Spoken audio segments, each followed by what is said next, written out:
Our next reader is Taylor Yarnes. Taylor Yarnes attended City Honors and is a writer from Buffalo, New York.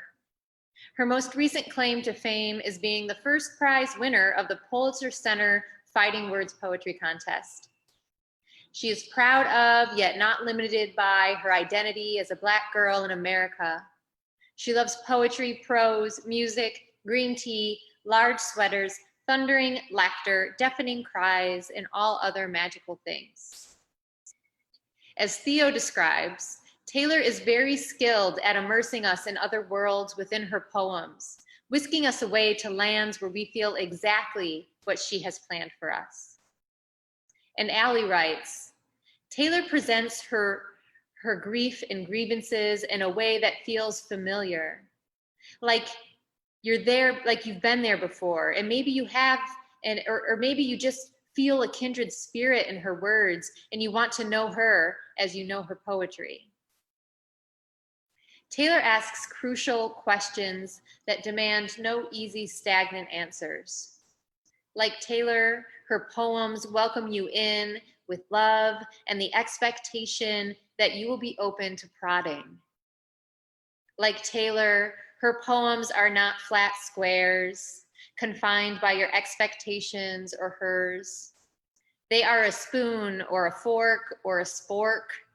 They are a black braid with a red bow, a spot of acne, a toothy smile, a magnifying glass she brings your eye to with loving force.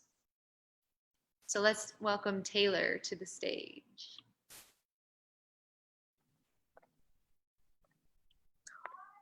Sorry. Hi. The first poem I'm going to read is called I've Never Seen a Map of the Ocean. Standing on the edge with you, the wind blows in our faces. It makes us messy, turns our eyes red. Don't look down, you say. You'll only get scared.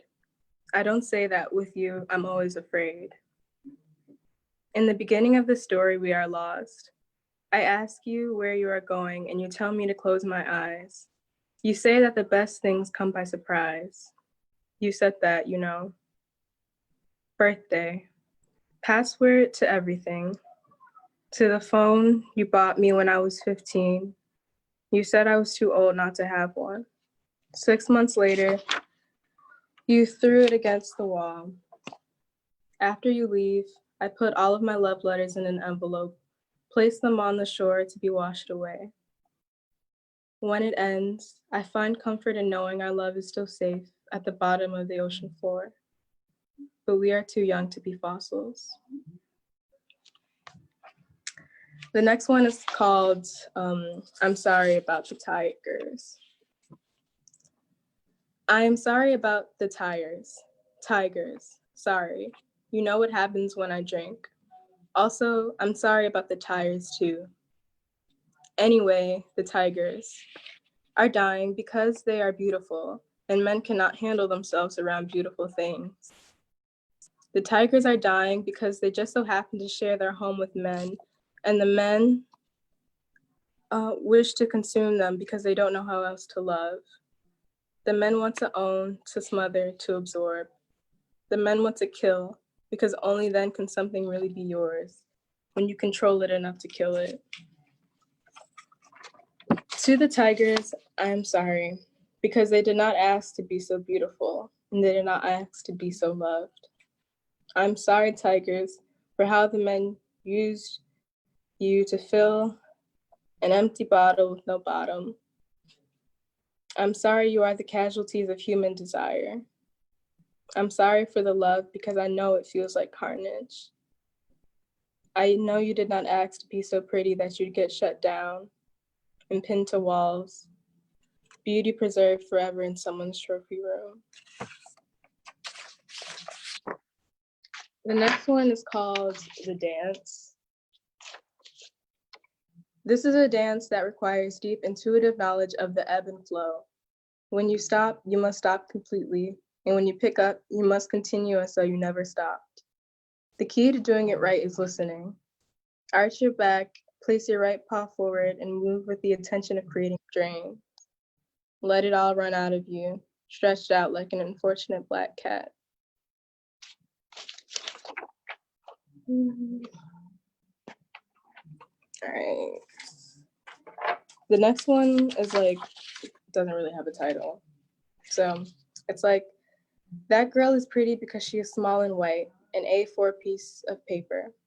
She is pristine white paper with neat, bold lines, 2 teardrops in the middle of a pointy face.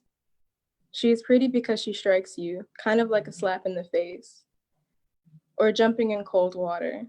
You know she is unhappy because she never smiles. Part of you thinks, what a shame, that such a pretty girl is so sad, but the other part thinks she pulls it off well. Either way, you are a little disgusted with yourself. You are not sad in the pretty way. You are a little too brown, a little too curvy, and it's only that little amount, and that is what really blows. The last one is called The Marvelous Sauce.